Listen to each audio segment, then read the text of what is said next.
நீ எல்லாம் ஒரு தாயா? இல்ல நான் கேட்குறேன். ஏங்க உங்கள நெறைய பேருக்கு கண்டிப்பா தெரிஞ்சிருக்கும். இப்ப நம்ம தமிழ்நாடே ரொம்பவுமே பரபரப்பா இருக்கிறதுக்கு ஒரே காரணம் சூலூர்ல நடந்த அந்த கொடூரமான சம்பவங்க. என்னோட வாயால சொல்லக்கூட முடியாது. அந்த லெவலுக்கு ஒரு கொடூரம் நம்ம தமிழ்நாட்டுல நடந்திருக்கு. இதுக்கு முக்கியமா நெறைய பேர் டிவிகேவ போட்டு அடிக்கிறாங்க. டிவிகேல உள்ளவங்கலாம் டிஎம்கேவ போட்டு அடிக்கிறாங்க. அந்த அரசியல் எதுக்குள்ளயுமே நம்ம போலங்க.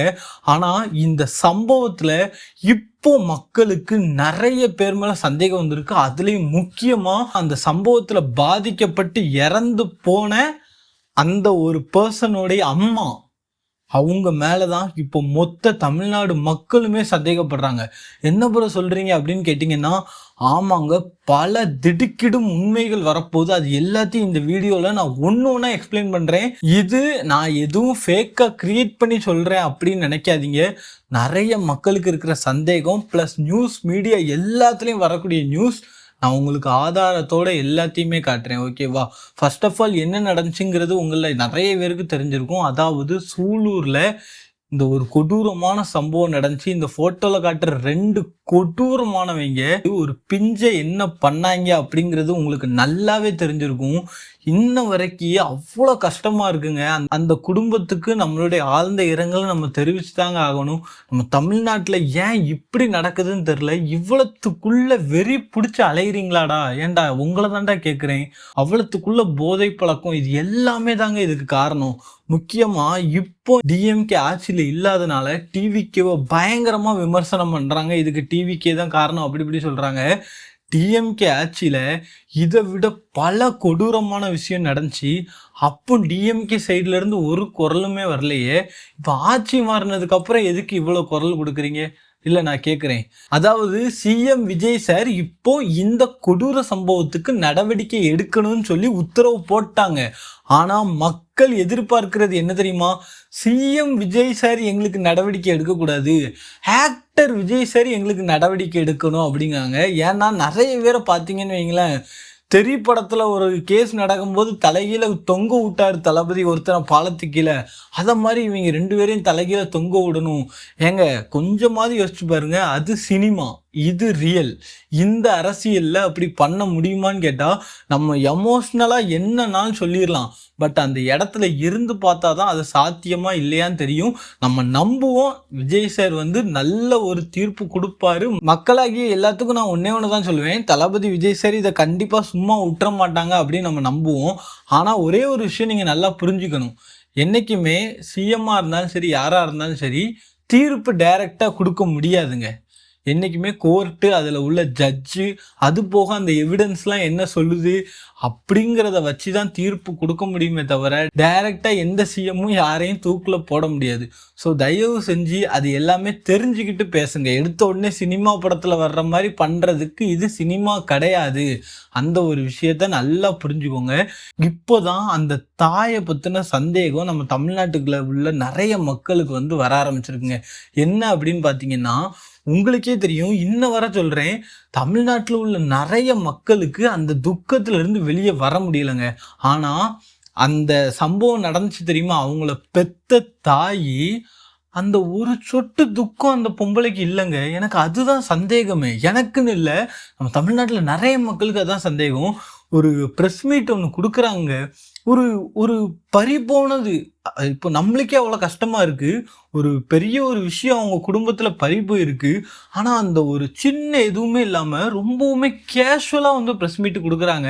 நான் ஜஸ்ட் அந்த இடத்துல லேசாக ஒரு ஃபுட்டேஜ் ஆட் பண்ணுறேன், எப்படி இருக்குன்னு பாருங்க. கையெழுத்து போடல, ஆனா நீங்க அந்த இடத்துல தான் இருந்தீங்க. அந்த ஸ்பாட்ல தான் இருந்தீங்க. பாடி எல்லாரும் பாக்குற மாதிரி தான் போச்சு. எல்லாரும் போச்சு அப்படின்னா அந்த இடத்துல கூட்டம் இருக்கு. எங்க உள்ள இருந்து ஃபர்ஸ்ட் அந்த ரூம்ல இருந்து கொண்டு வந்தாங்க. இல்ல பேரிகார்டு வச்சிருந்தாங்க.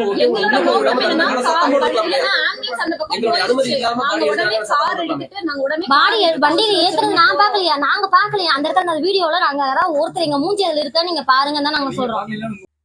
பார்த்தீங்களா எவ்வளோ கேஷுவலாக பேசிகிட்டு இருக்காங்க பாருங்க. இப்போ எனக்கு சந்தேகம் வந்ததுக்கு முக்கியமான காரணம் என்னன்னா, போய் கமெண்ட் செக்ஷனை பார்த்தேங்க, அவ்வளோ பேர் சொல்கிறாங்க இந்த தாய் மேலே தான் எனக்கு சந்தேகம் இருக்குது. ஏம்மா உன்னுடைய குடும்பத்தில் நடந்த துக்கம் எங்களுக்கே அவ்வளோ கஷ்டமாக இருக்குது, நீ என்னம்மா இவ்வளோ கேஷுவலாக பேசிகிட்டு இருக்க, தயவு செஞ்சு தமிழ்நாடு போலீஸ் இவங்கள கஸ்டடி எடுத்து விசாரிக்கணும், இவங்க மேலே சந்தேகம் இருக்குன்னு சொல்லி நிறைய மக்கள் அவங்களுடைய கருத்தை பகிர்ந்துட்டு இருக்காங்க. இது போக டைரக்டாவுமே நிறைய பேர் இதை பற்றி பேசுகிறாங்க. அவங்க தாயார் மீது நிறைய பேருக்கு சந்தேகமானது எழுந்திருக்குங்க. இது போக அவங்க சைடில் என்னெல்லாம் சொல்கிறாங்கன்னா, எங்களுக்கு தெரியாமல் கையெழுத்து போட்டு வாங்கிட்டு போயிட்டாங்க, அந்த தாயாருடைய கணவர் இருக்கார் தெரியுமா, அந்த கணவர் மேலே தான் நான் பழி போடுவேன், அப்படி இப்படி சொல்கிறாங்க. ஆனால் பிரஸ்காரங்க கிடுக்குப்படியே இவங்கள்ட்ட வந்து கேள்வி கேட்குறாங்க. கேள்விக்கு எல்லாத்துக்குமே முன்னுக்கு பின் முரணாகவே பதில் சொல்லிட்டு இருக்காங்க. இவங்க பதில் எதுவுமே அந்த வீடியோ பார்க்குற நம்மளுக்கும் சாட்டிஸ்ஃபை ஆக மாட்டேங்கி, என்னடா இவங்க இப்படி பேசிகிட்டு இருக்காங்களே அப்படின்னு சொல்லி நம்மளுக்கே ரொம்ப குழப்பமாக இருக்குங்க. ஒரு தாய் தன்னுடைய இழப்புல இருக்காங்க, ஆனா அவங்க பேசுறத பார்த்தா அவங்களுக்கு துளி கூட கவலை இல்லாத மாதிரி இருக்குங்க. இது போக என்ன சொல்றாங்க அப்படின்னா, அதாவது அந்த அந்த பொண்ணுடைய கணவர் சைட்ல இருந்து என்ன சொல்றாங்கன்னா, இந்த பொண்ணுக்கு வந்து குடிப்பழக்கம் இருக்கு, இந்த பொண்ணு வந்து டெய்லி குடிப்பாங்க, அந்த குடிப்பழக்கத்தினாலதான் என் பொண்ணைய வந்து கவனிக்காம விட்டுட்டாங்க, இதனாலதான் இந்த சம்பவம் நடந்துச்சு அப்படிங்கிறாங்க. பட் அந்த பொண்ணு சைட்ல இருந்து என்ன சொல்றாங்கன்னா, இது முற்றிலும் பொய்ன்னு சொல்றாங்களே தவிர இது ஒரு ரொம்பவுமே ஆணித்தரமா பொய் அப்படிங்கிற லெவலுக்கு சொல்ல மாட்டேங்காங்க. அவங்க குடிப்பாங்க அப்படிங்கிறது நிறைய மக்களுக்கு சந்தேகம் ஏற்படுற லெவலுக்கு இருக்கு. ஏன்னா நான் ஒரு கிளிப் போடுறேன் பாருங்க, இந்த இடத்துல அவங்களே என்ன சொல்லியிருப்பாங்க பாருங்க. உங்களுக்கு தொடர்ந்து மது பழக்கம் இருந்துச்சு, அந்த காரணமா தான் குழந்தை இழந்தோம், அதனால உங்கள்ட்ட சொல்லல அப்படின்ற மாதிரி ஒரு இது சொல்றாங்க. அவங்க தப்பிக்க இருக்க வேண்டிய, அவங்க இதுல இருந்து தப்பிக்க இருக்க வேண்டிய, அவங்க என்ன வேணாலும் சொல்லலாம் சார், என்ன வேணாலும் சொல்லலாம். அவங்க அப்பா சொல்றாரு தொடர்ந்து மது பழக்கம் இருக்குன்னு சொல்றாரு, ஏன் கண்டிக்காம இருக்காரு? ஃபர்ஸ்ட் டைம் ஏன் அவங்க அப்பா கண்டிக்காம இருக்காரு? நீங்க வந்து மது போதையில இருந்ததா வந்து அதையும் சொல்றாங்க. சரிங்க சார், நான் என்னங்கன்னா இப்ப அவங்க தப்பிக்க இருக்க வேண்டிய என்ன வேணாலும் சொல்லலாம். நாங்க இப்ப காலையில வெளியே விட்டதுக்கு அப்புறம் தான் சொல்ற மாதிரி அவங்க அப்பா தொடர்ந்து மது பழக்கம் இருக்கு. அப்ப ஃபர்ஸ்ட் டைம் ஏன் அவங்க அப்பா கண்டிக்காம இருக்காரு? கேட்டிங்களாங்க? ஸோ இந்த மாதிரி தாங்க நிறைய திடுக்கிடும் ட்விஸ்ட் இந்த கேஸில் கண்டிப்பாக நடக்கும், வெளியே வரும் தெரிய வருது. மக்களாகி உங்கள்கிட்ட ஒன்றே ஒன்று தாங்க சொல்லுவேன், யாரையுமே நம்பக்கூடாதுங்க. இந்த தாயை வந்து இவங்க தான் குற்றவாளி அப்படிங்கிறத நான் சொல்ல விரும்பலை, சொல்லவும் நான் என்னோட இன்டென்ஷனும் கிடையாது. பட் இப்போ நடக்கிற சூழ்நிலையில் நிறைய பேரோட சந்தேகம் அதுவாக தான் இருக்குது. நீங்கள் அந்த ப்ரெஸ் மீட் வீடியோ பார்த்தீங்கன்னா உங்களுடைய சந்தேகமும் கண்டிப்பாக வருங்க. நீங்கள் தயவு செஞ்சு அந்த வீடியோ பாருங்கள், அதை பார்த்துட்டு உங்களுக்கும் அந்த சந்தேகம் இருக்கா இல்லையாங்கிறத மறக்காமல் நம்ம கமெண்ட் பாக்ஸில் வந்து சொல்லுங்கள். அது போக நீங்கள் இந்த சம்பவத்தை பற்றி என்ன நினைக்கிறீங்க? இந்த தாயார் பேசுனதெல்லாம் கரெக்டா? இந்த தாயார் இவ்வளோ கேஷுவலாக இருக்கிறது என்ன ப்ரோ தப்பு அப்படிங்கிற மாதிரியே நிறைய பேர் யோசிக்கலாம். பட் உங்களுடைய கருத்தை சொல்லுங்க. இப்போ அந்த தாயார் சைட்ல இருந்து என்ன சொல்றாங்கன்னா, எங்ககிட்ட எதுவுமே சொல்ல, என்கிட்ட கையெழுத்து வாங்கல, ஒரு தாயா என்கிட்ட கையெழுத்து வாங்கல, ஆனா வாங்கிட்டு போயிட்டாங்க, எது சடலத்தை வாங்கிட்டு போயிட்டாங்க, வாங்கிட்டு போய் எரிச்சிட்டாங்க, இது எதுவுமே எனக்கு தெரியாது அப்படின்னு அவங்க தாயார் சைட்ல இருந்து சொல்றாங்க. ஸோ இதில் நல்ல ஒரு விஷயம் யோசிச்சு பாருங்க, என்றைக்குமே அந்த சடலத்தை வந்து புதைக்க தான் செய்வாங்க, பட் இவங்க எரிச்சிருக்காங்க, இது ஏன் எரிக்கணும் அப்படின்னு சொல்லிட்டு அவங்க தாயார் சைட்ல இருந்து கேள்வி வந்திருக்குங்க.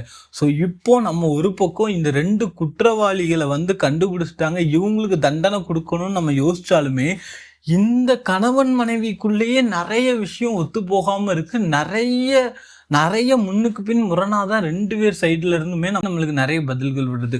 காவல்துறை தயவு செஞ்சு நல்ல தெளிவாக இன்வெஸ்டிகேஷன் பண்ணி இந்த கேஸில் ஒரு நல்ல ஒரு முடிவு கொடுக்கணும். தாயாரையும் தந்தையார் 2 பேரையுமே பயங்கரமாக இன்வெஸ்டிகேட் பண்ணணும். பண்ணாதான் நம்மளுக்கு தெரியும் இதில் யார் மேலே தப்பு இருக்குது தப்பு இல்லை அப்படிங்கிறது. ஸோ நீங்கள் இந்த சம்பவத்தை பற்றி என்ன நினைக்கிறீங்க அப்படிங்கிறத சொல்லுங்கள்.